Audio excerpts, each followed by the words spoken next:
Learned in the Mishnah regarding the dovecote that you have that has birds in it, and the situation over here was that the person designated the birds that he wants to use for Yontif, because if you don't, then they're muktzah, not allowed to take. But you designated them before Yontif, but the place where you designated them, you come back on Yontif morning to look and find those birds, they're in a different position. They're not in the same place. Are you allowed to use them or not? So that we went through a few scenarios already. The Gemara continues with the next case in the Mishnah. B'toich kain, you prepare them inside the nest. Umatza lefnei kain, and you come back the next day, you find them outside, in front of the nest. Asurin, you cannot use those birds because we assume that the ones that you prepared left, and these are different ones that you never prepared them. So the Gemara, leime, shall we say, misayele le Rab Chanina. This is a proof to what Rab Chanina said. The Amar Rab Chanina said, Roi v'karev. Anytime you have a question to determine a fact, and you have two factors to base it on, either roiv or karev. What does that mean? Either you can go according to the majority that exists in the world in general, or you can follow the status of what's near you. So Rav Chanina says, what's more powerful? Halech acha haroiv. Follow the majority. The majority is more powerful than what's near you. So what do we have over here? You have over here the nest, and then in front of the nest. So, what's near you? What's near you is to say that what was inside, the birds that were inside, they came right out. That's right here. So why not say that it's the very same birds that you left inside? That's one way to look at it.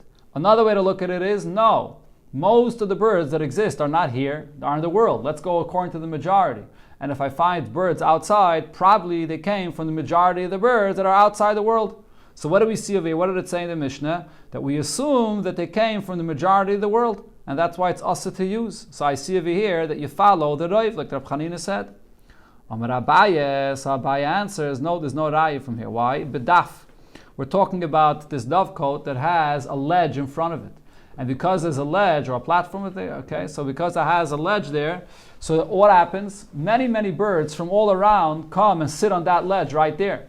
So now when you see that there's new birds sitting here outside, so the roiv that there is in the world is also karev. They also hang around right here outside on this ledge by the dovecote.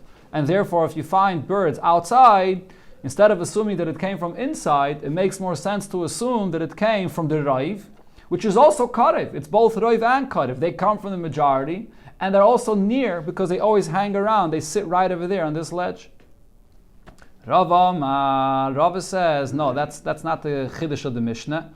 As the Mefarshim explain, according to Rashi here, Rashi says, Rava says, lo yitzrach lashmina. That's not a chiddush b'chlal. Why is that not a chiddush? In such a case, that you have all the birds hanging around right over there, it's obvious that there's a problem here.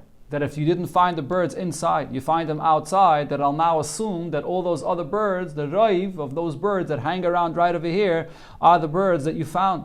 So that wasn't the chiddush of the Mishnah, but rather the chiddush over here is as follows: Mishnei kinin zu l'mayla mizu askinan. We're talking about there are two nests in this dovecote that are built in this one nest here, one on top of the other.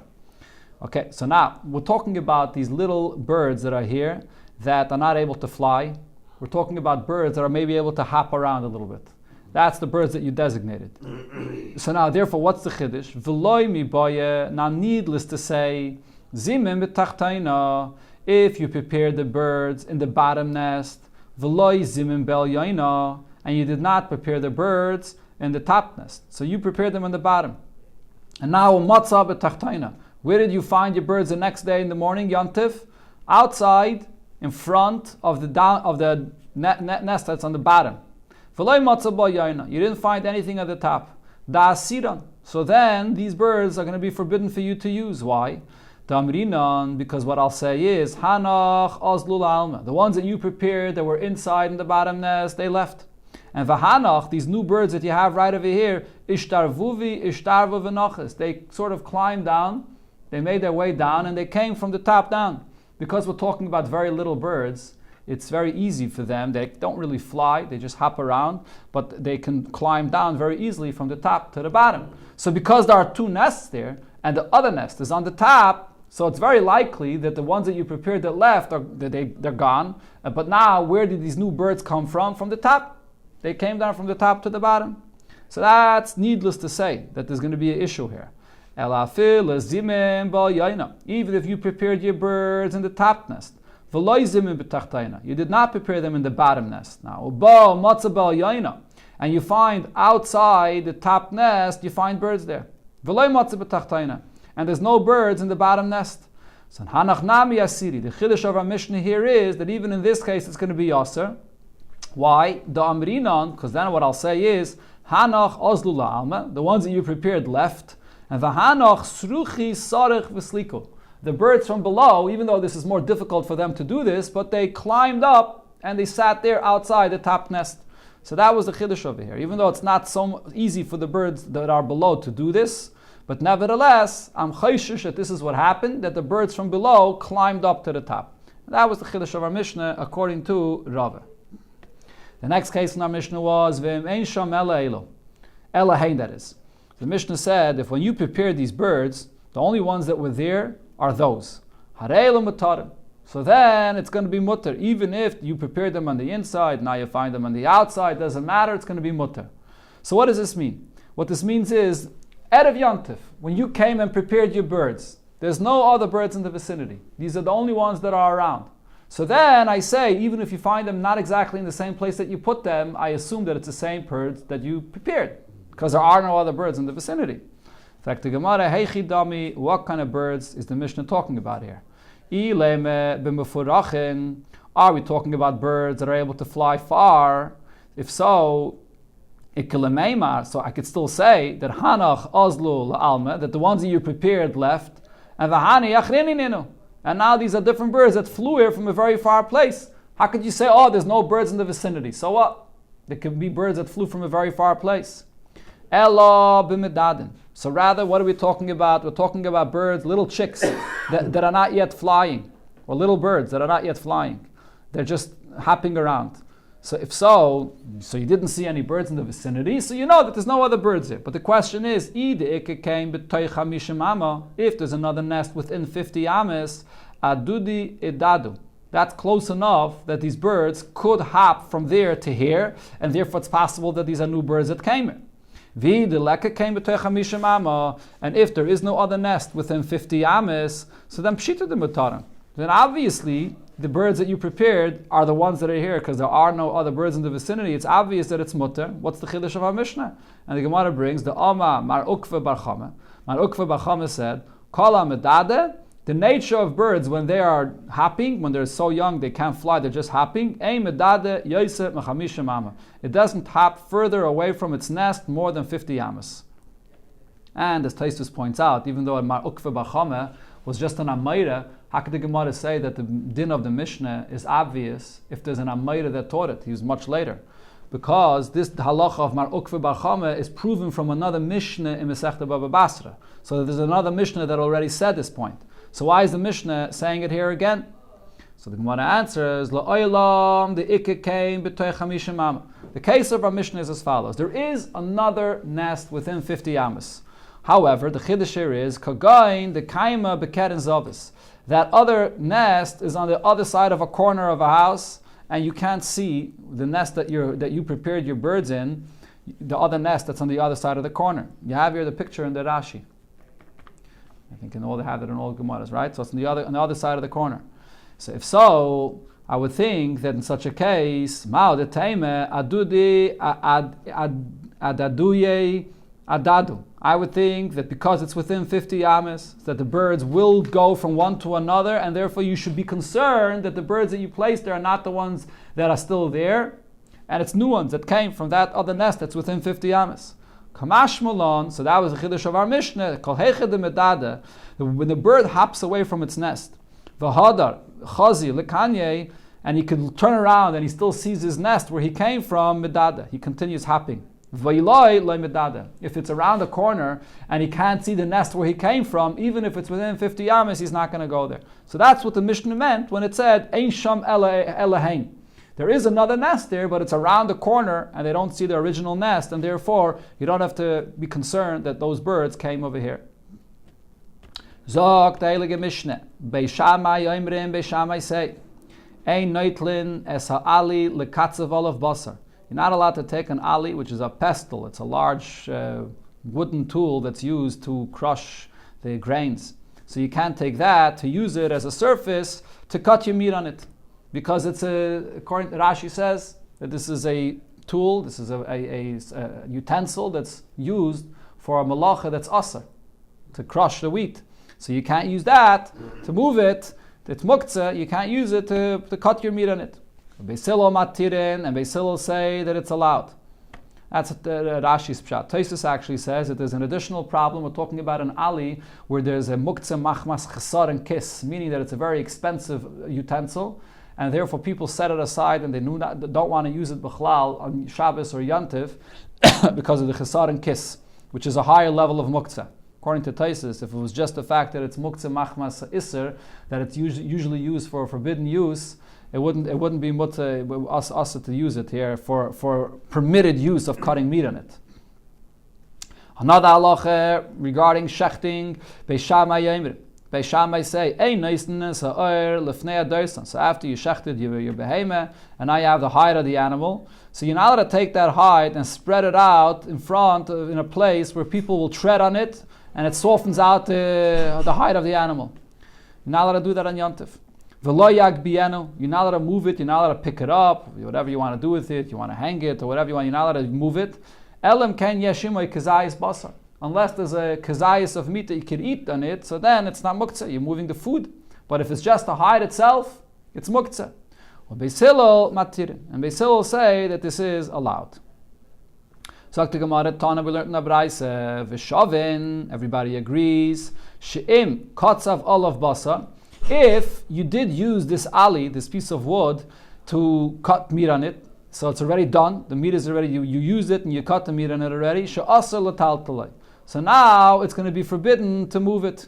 Once it's done and you used it already for this purpose, you're going to have to, in the other room you might find the Gemara over here, I don't know if there is one. So then, asar l'taltalei. It's going to be asar for you to move it. Why? The only reason why it's allowed to be moved is for the purpose of cutting the basar on it. But once you're done with that, so you're not allowed to use it anymore. Amar Abaye, and Abaye says another point regarding our Mishnah, Machlokes Bali. The whole argument between Beis Shammai and Beis Hillel is regarding this pestle that is used usually for forbidden use.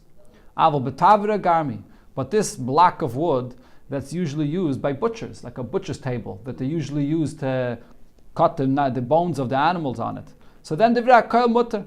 That's something that everybody would agree that you're allowed to move that on Yom Tov. In fact, the Gemara Pshita is what Abaye is saying is obvious. Ali Tnan. In our Mishnah it says only this ali, only this utensil that's usually used for forbidden use. So why does he have to clarify this? Mao, the time of the answer is because I would think to say Hu adin da filatavre garmi nami. Maybe even this block of wood that's used by butchers is also not allowed to be moved and to be used for this purpose on Yom Tov.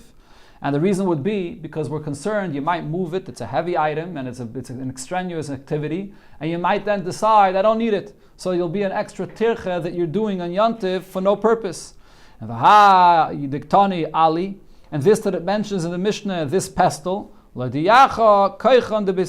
it's coming to let you know the opinion of Beis Hillel, that even a utensil that's usually used for forbidden melacha, they're even allowed to move that. But I would think that according to Beis Shammai, you're not allowed to move an ali, you're not allowed to move even this butcher's table either, because you might not end up using it. And we don't want you to move around something, extra tircha on Yantiv. Kamash Malan, that's why Abaye had to teach me that no, regarding this butcher's block of wood, that you could use. Ikidamri, others say this in a little bit of a different version. Amar Abaye himself explained why he had to clarify that the machlokes is only regarding an ali. We're talking over here about a brand new block of wood that's used by the butchers. So because it's brand new, so over here this is something that's new, he might change his mind and not end up using it. Kamash Malan, and that was the chiddush here, that Beis Shammai is not concerned about this. Even though it's a brand new piece and he might decide he doesn't want to use it, Beis Shammai is not concerned that he's going to change his mind, so that's something that they allow him to move on Yom Tov. Frag the Gemara, Beis Shammai lechayshi le'mluchi. Is it true that Beis Shammai is not concerned on Yom Tov that a person might change his mind and not use something? Like over here, that's what Abai is saying. They were not concerned that he's going to change his mind to not use this this block of wood. But Vatanya, we learned in the Beitza, Beishamai Yemrim, Beishamai say, Ein melichin tabach v'sakin eitzel beime. You're not allowed to bring a sheichet and a knife to a beheme. So there's two pirushim in this. Rashi says that it means to bring a sheichet and a knife like a very far distance, which is an extra tirche to go this far distance. According to other Rishonim, the Ran, the Rashba, they say that it refers to going in Rishus Harabim. So even though you're allowed to carry on Yontif in Rishus Harabim, but not for something that you don't need. You're not allowed to just carry anything that you don't need on Yontif. So you're not allowed to take in Rishus Harabim. And v'loi be'emei etzel tabach v'sakin. Don't bring your animal to the sheichet and where there is a knife. Why not? What's Beis Shammai concerned about? That you might go this long distance, and then you'll change your mind that you don't want to use the shechita. So therefore, you shouldn't do this in Yontif. Beisila say, we're not worried about this. Melichin zeh etzel zeh. One can go to the other. It's no problem. Similar halacha. Beis Shammai yomrim ein melichin tavlin u'madoich etzel meducha. You're not allowed to bring the spices you have and the madoich, which is the pestle, I believe, to the meducha, which is a mortar, in order to crush it. Or v'loi meducha, or the mortar etzel tavlin u'madoich to the spices and the pestle in order to crush it. Again, for the same reason, any extraneous activity, any extra tircha on Yontif that a person is going to do, and there's a concern that you might change your mind and not use it and not do it, so we don't want a person to do that in Yontif. Beisila say it's not an issue. You can bring one to another. We're not concerned that a person will in the end not use it. So what do we see from here? Beis Shammai is machmer on Yontif, and he is concerned of a person doing something in a way that he has reason to change his mind later, so we don't allow him to do that. So why don't we say the same thing in our Mishnah, where Abaye said, this block of wood, we should be concerned that he shouldn't be allowed to use it because he might change his mind and not want to use it afterwards. So the Gemara explains, there's no comparison. Hachi hashta, what kind of a comparison is there here? There's over there's reason that he might change his mind, but not here. And the Gemara explains, Bishleime beheme, when it comes to taking a beheme to shecht, asilam luchi. There, it is a possibility, or maybe even likely, that a person would change his mind. The Amma, because a person might say, Nishbek hai behemek chusha, you know what, let's leave this animal. It's still it's still a thin animal, it's not a good animal. Let me bring a different animal that's a fatter animal that's better. So that's something that could happen, that a person would change his mind. Kedeida nami asilem luchi. Also regarding the spices to use for the pot that you have to spice the food in the pot, that's also something that you can very easily change your mind. The person will say, Nishbik hai kedeida de bay tavlin. You know what? Let's forget about cooking this food that needs spices. Rashi here says when you're cooking meat and onions that need spices. I'll cook something else, the loy pay tavlin, that does not need spices. So that's something that we understand why Beis Shammai is concerned that it'll change his mind. But over here, what are you concerned about? He has already the meat, he has the behemoth shechted already, and he has the meat, and he has to cut the meat and break the bones in order to be able to eat. So, mimlach v'lei tovar, is he going to change his mind and not break the bones? Kivin the shachta, once the animal was already shechted, l'tvira kaima. This is what he has to eat. There's no reason to change his mind that I'm going to take a different animal. It's already shechted. So over here in this case, Beis Shammai is not concerned that he's going to change his mind. The next halacha said in the Mishnah, Beis Shammai yomrim ein noisen in a sa'ir. You're not allowed to take the hide of the animal after you shechted it and spread it out for people to tread on it to soften the leather, the hide, because you don't need that for Yontif at all. Tana and a Beitza we learned. Vishavin, everybody agrees, shemelchen olav basal etzali. That this hide of the animal that's sitting there, so you're allowed to salt the meat that's used for tzali, for roasting. And the reason is because when you salt the meat for roasting, you salt it very lightly. When it comes to b'chlal, we know when it comes to meat, you have to take out the blood. You have to salt it in order to. So now when you're salting something that you're going to be cooking in a pot, you have to salt it very heavily to get out the blood before you cook it. Whereas when you roast something, so according to many Rishonim, you don't have to salt it at all. The fact that you're roasting it in the fire itself will draw out all the blood. Why are you salting it? Because you want to just add a little bit of salt for taste. So you're adding very little salt. According to other Rishonim, you do have to salt even meat that you roast. You also have to salt to get out the blood, but you have to salt it much less. You have to salt it very lightly.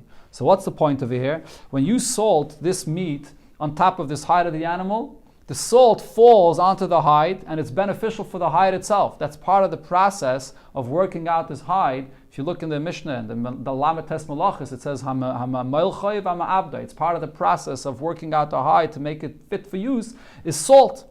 So therefore, what it says here is that if you're using it, the basar, for roasting, so there's very little salt involved, so then it's okay if the salt falls onto the hide of the animal. Abaye says, Leshanu ela litzli. So that Braisa is only saying that this is allowed if it's for meat that you're roasting. Avalik data. But if there's a meat that you're cooking in the pot that has to be salted very heavily, so that you're not allowed to do on top of the hide because you're going to end up also working out the hide through the salt. Frekte Gemara, pshita. This distinction is obvious. Why did Abaye have to clarify this? Litzli tanan. In the Braisa it clearly said regarding salting for roasting, not for the cooking in a pot. And for the Gemara, hakamashmalon. This is what Abaye was teaching. Da fila litzli ke'en kedeire aser. Even if you're salting your tzli more heavily, similar to the way it is made usually in a pot, so even that is also going to be aser. That was the chiddush of Abaye. A person that's salting it similar to the way he salts the meat that he cooks in a pot. Taner Rabbanon and Abraisa we learned. What happens after you shecht your animal? You have a lot of fats that are there that you can't eat. Right? So what do you do with them? If you're going to let them sit there in your house, it's going to get a very foul odor. It's going to create a bad smell in your house. So what you have to do is you have to salt it. You have to preserve it in a way that it shouldn't get spoiled. It shouldn't create a bad smell. So in the Braisa it says that on Yontif, after you shechted the animal, you're not allowed to salt the fats for that purpose, that it shouldn't create a bad smell. And you're not allowed to turn it over in order to give it some air, that it shouldn't get spoiled. Mishum Rabbi Shua Amru. Rabbi Shua argues and he says, you could take the fats of the animal and you spread it out in the wind, al gabi yiseides, on nails, in order that it shouldn't get spoiled. Amar Rav Masne, so Rav Masne says, Halacha ke Rabbi Shua. We paskin like Rabbi Shua that this is allowed. Ekedamri, others say, Amar Rav Masne, ein halacha ke Rabbi Shua. We do not paskin like Rabbi Shua. So the Gemara now explains, Bishleim lemandam halacha ke Rabbi Shua. The opinion that said that halacha is like Rabbi Shua. So Itzrich, we understand why you have to tell us this. Because Salka Daitach, I would think to say, Yachid v'rabim, halacha ke rabim. If you have one opinion against many, the halacha is always like the many. So Kamash Malan halacha ki yachid. So that's what Rav Masna had to say, that here we paskin like Rabbi Shua. If Rav Masna was saying that we don't paskin like Rabbi Shua, pshita, isn't that obvious? Yachid v'rabim, halacha ke rabim. We always paskin like the rabbim. Why would I think that the halacha is like Rabbi Shua here?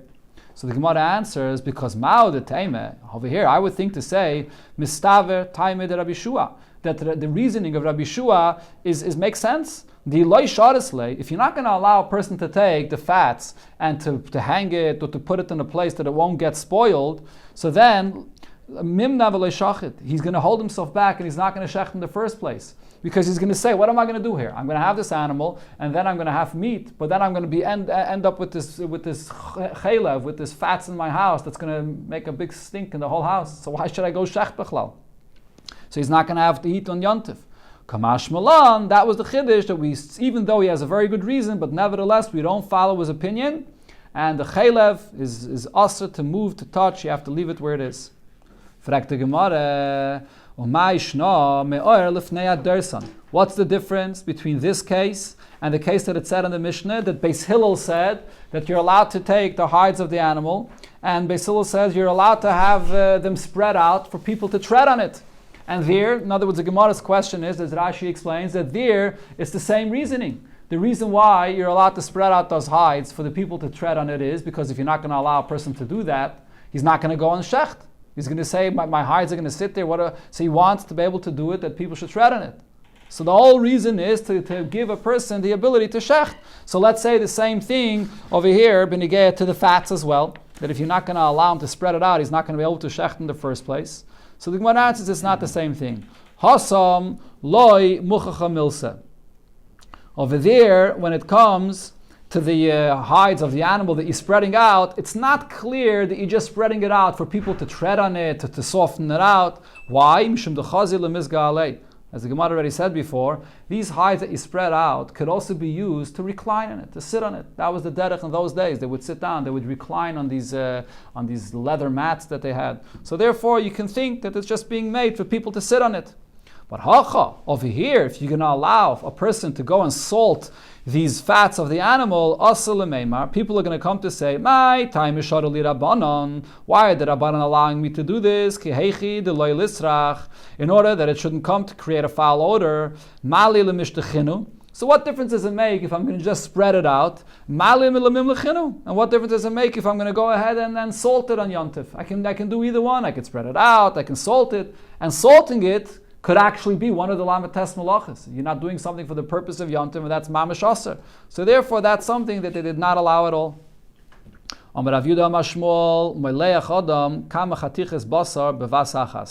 When you come to salt your meat, you have to salt it to take out the blood.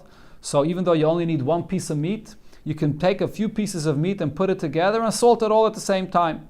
This is a concept that we have, the Gemara says it later, that if you're coming to cook in a pot and you're already making a fire and you're already cooking, you don't have to cook just the exact amount that you need on Yontif. You can add more meat into the pot, even though you don't need it all for Yontif, because it doesn't take any extra tircha. It's not any extra activity. You just put all the entire piece of meat together in the pot at the same time. The same thing also with salting. Even though you don't need all the meat, you just salt it all together. That's what Rav Yehuda Mashmol says. Even if you don't need only one piece. Rav Ade Bar Ave said differently. Mairim umalach garme o garme. He would do it in a way that he's sort of harame. I'm not sure what the word for harame in English is. What do you have over there for mairim? He would Okay. He would sort of play. He would play it in such a way that he would salt one piece of meat, one bone with the meat on it, and he would say, "I need this for Yom Tif." A trick, right? And then he would say, "Oh no, I see a better bone. I discovered a better bone, a better piece of meat." And then he would salt the second one and say, "No, I discovered a better piece of meat." And like that, he would salt everything, and even though he didn't need it all for Yom Tif. So obviously, the fact that you could play such a trick is because this is not something which is awesome and atayre to do. So therefore, since it's only awesome with the Rabbanon, and this is for the purpose of Simchas Yom Tif, so therefore they allowed him to do it, and he would do it in such a way that he would end up salting everything that he needed, even on Yom Tif. Zok Mishneh, Beis Shammai Yomrim, Beis Shammai say, Ei mesalkin es atrisim b'Yom Tif. You're not allowed to remove the trisim, which are shutters that there are on the stores on Yom Tif. So these are actually, we're not even talking over here about actual structures of stores that are like built, a real store that's built in the ground. We're talking about these little carriages. Right, these like these little carriages, or like maybe these movable things that have these shutters on them, that you remove the shutters and then you put down your items that you have on it. So you're not allowed to remove them on Yom Tif. That's what Beis Shammai says. Beis Hillel, Matirin, Beis Hillel says you're allowed to remove them in Yom Tif. You need to get out your food from there. You have something that's needed from there, so you're allowed to remove them. And Afla Hachse, they allow you to take it off, and they even allow you to return those shutters as well. Even though returning them is l'chayra not for the purpose of Yom Tif, but they allow you to take it off and to return them. So the Gemara, my trisin, what are these trisin? Amar ule trisei chanuyos. It's these shutters of these movable stores that you have. And Ule says, Shloisha dvarim. There are actually three things, Hitiru seifan mishum tchilasan, that they only allow you to do at the end because they want you to be allowed to do what's in the beginning. And the Gemara will explain what those three things are. Ve'eluhain. These are the following three things. As we mentioned before in the previous Mishnah, taking the hide of the animal and spreading it out on the ground for people to tread on it. So even though that's not needed for Yom Tif itself, so why are you allowed to do that? The answer is because if you're not going to allow the person to do this, he's not going to want to shech the animal in the first place. So in order for him to want to go in the beginning to shech his animal, we allow them in the end to spread out the hides of the animal. That's one case. Second case is what we just learned. Trisei chanuyos, these shutters of the stores. So you're allowed to remove them because you have to get the food that you have there that you want to use for Yom Tif. But why are you allowed to return them? Beis Hillel says you're even allowed to return them Because if you're not going to allow him to return them, he's not going to want to take it off in the first place. So they were mat to the end because of the beginning. And the third case is v'chazaras retiyah b'mikdash, taking off a bandage. So a kohen that has a bandage, so he's taking it off because if he doesn't take it off, then he does his avodah with a chatzitza. He has something that's separating between him and the floor or his hands where he's doing the avodah. So there's a chatzitza. So he's taking it off. Even though on Yontif there's an issue to return it, when you put it back on, there's a chashash that it could be memachi, it could be smoothing it out. And therefore, you're not allowed to return it usually. There's a shvus that you're not allowed to return it. But nevertheless, they allowed him to put it back on, because if you're not going to let him put it back on, he's not going to want to take it off in the first place to do the Aveda. So these are three examples where they allowed the end because of the beginning. Rachba gave a fourth example, that Amar Rabbi Yehuda, that he said in the name of Rabbi Yehuda, Afa Peseyach Chavisai, someone that opens his barrel of wine to sell wine, and also he's selling bread or challah agava regel during the time of Yontif when people are oile regel to Yerushalayim va'aliba de Rabbi Yehuda, and according to Rabbi Yehuda. So what is this talking about? So Rashi says usually the halacha is any ama oretz that touches anything, he makes something tameh. Because an ama oretz is not careful with what he touches, they will geyser on an ama oretz, so whatever he touches should become tameh. With one exception. In Yerushalayim, at the time that Yidden are oile regel, so then there's no tumah. Because then everybody comes there together, then there's no tumah. Okay, but now what happens if you had your things that were open up to sell on Yontif in Yerushalayim? Everybody comes and touches it, including Amaratzim, and then Yontif is over. And the Aliyah L'Regel is over. What happens now? You want to take those things and you want to continue selling them. So according to Rabbi Yehuda, as Rashi quotes here from the Gemara in Chagige, so you could continue selling it later. You could continue selling even this that was touched by Amaratzim, even to the Chaverim, to regular Yidden that want to be careful with things to be tied, even though the Amaratzim touched it. And the reason why they allowed this, according to Rabbi Yehuda, is because if you're not going to allow him later to sell it to everybody, he's not going to want to open it and make it available on Yontif for everybody to buy. So again, we see this concept, according to Rabbi Yehuda, that they allowed something in the end because they wanted you to do it, give you the ability to do it in the beginning. Aliba de Rabbi Yehuda, the Amma Yigmer, that you can continue selling it later to everybody, so they allowed you in the beginning and in the end to sell it to everybody in order that you should want to sell this in the beginning for everyone. So now the Gemara goes through all these cases here. What's the chiddush of what he was saying? Ula came and said that these are cases that they were matter in the end because of the beginning. What's the chiddush over here? So this case of the hide, that you're allowed to put it out to tread, what's the chiddush in this? Tanina, it says clearly in the Mishnah this. So the Gemara explains there would be a different way, if not for Ula, there would be a different way how to interpret that. Ma'al de Teime, I would think to say, Tamaya de Besilil, the reason why Besilil allows to spread it out, Mishum de Chazil Mizga Alaya, because it's fit for people to go and sit on it. So therefore, if you shechted it, so now you're allowed to spread it out for people, because people can sit on it. That's why it's allowed. So therefore, I would think, Yontif Nami, even if what you shechted was already shechted before Yontif, and there's no concern that you might not want to go and shecht. Nothing to do with that. Even if you shechted it before Yontif, you're allowed to go and spread out the hide, because that's fit for people to sit on. That would be the reason. So therefore, Kamash Malan, therefore Ula came and explained, Hitiru Seifam Mishum Tchilasam, that the Pshat and Basil's opinion is that they were matter the end to spread it out in order for you to want to go ahead and shecht it. So therefore the Yontivin, so this is only if you did not shecht it yet. If it's on Yontiv itself, the head of Yontiv Loi. But if it was already shechted from before Yontiv, you're not allowed to spread this out. That's regarding that case. Trisei Chanuyos. Regarding the mission that we just learned, removing the shutters from these stores, from these movable stores. So he said that they were matter the end to return these shutters because they want you to be allowed to remove it in the beginning. So that also said clearly in the Mishnah, Besil allows you to put it back. What was the chiddush of Ula here? So the Gemara explains again that there could be a different way how to understand that halacha. Ma'al de Teime, I would think to say, Tamaya de Beisilil, the reason Beisilil allows you to remove these shutters, Mishum de Ein Binyan Bekalim, Ve'ein Stira Bekalim. The malacha of Baina and the malacha of Seiser does not apply to Kalim. It only applies to a permanent structure, like a house, but not to these movable stores. So therefore, it's totally allowed. There is no concept of Binyan here. And therefore, Va'afile de Batim Nami. and therefore even if you're removing shutters of a house, which is a permanent, which is in a place where I fill at the bottom, even if it's in a place where it's in a house, it could also be this heter. So the pshat that somebody shainim saying this is, even in a place where we're in a house, which is not an open area which everyone sees. So I would think that this applies as well, because aim binyan bekalim, ve'aim stira bekalim.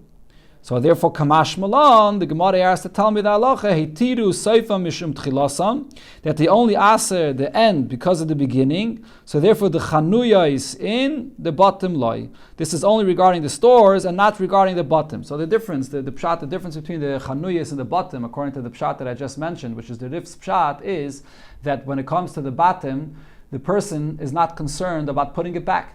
Why not? Because it's not in an open area that it can get stolen from there. In the stores, which is out in the street, so he's concerned that if he's not going to put it back, all of his items are going to get stolen.